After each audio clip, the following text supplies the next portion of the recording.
I've done many concerts in the Mozart Woche in January, but now it's the first time that I can produce an opera completely as director of this festival, and thanks to the efforts of the Stiftung and Matthias Schulz and the goodwilling of Mr. Pereira, we had achieved to make this opera in co-production with the Summer Festival.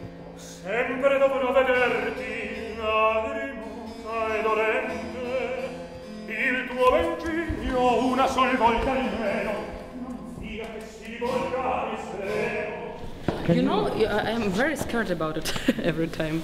Non ti faccio male? No. Ok, perché sento...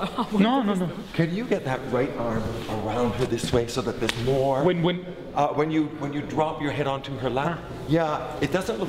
Yeah. Can you see? It's just a whole different thing. It's so aggressive. The other looks very polite. Marshall Pynkoski works with singers on a very theatrical way, on a very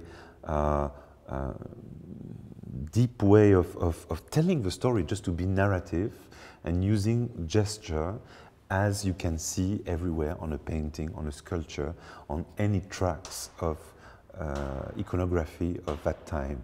I just want him here for another 2 seconds so that you finish talking before he moves. And that is part of his language, and this is why I think the show was so important for the audience and the media, because it shows all of this. It shows that we can be in 18th century and we can be very theatrical and very alive and very beautiful, which is not forbidden.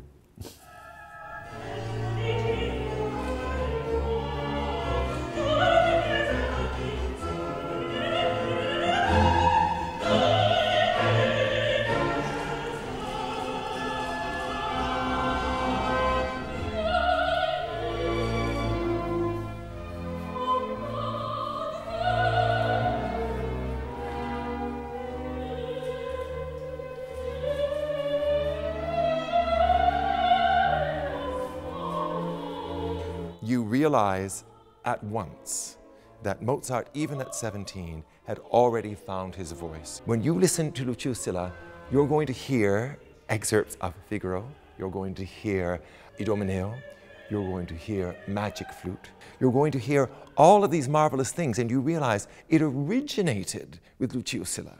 It's not as though he borrowed those things and put them in later. That marvelous music originated here. And I think it says a great deal for Silla as a work.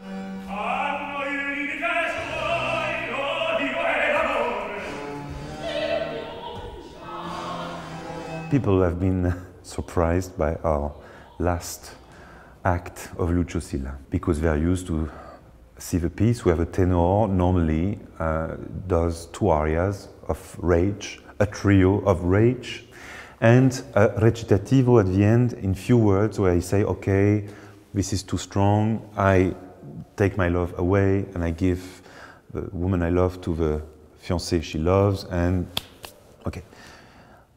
It is written like this in the libretto, but it's clear that when you tell the story of a tyrant and that he's doing a clemenza, a clemence moment like this, you need to have it with a musical moment. And surely Mozart had think about it and cancelled it because his tenor changed and maybe was not able to provide the aria he wanted for the end. I saw this beautiful aria by Johann Christian Bach that Mozart was knowing and admiring. And I thought, yes, that is the aria missing in Mozart's score. And even being artistic director of Mozart Week and respecting Mozart like this, I thought it would be fair for the complete show, for Roland de Villazon, for the title, the story Lucio Silla, to put this aria in, and this is what we have done. And I think the role takes a complete new dimension.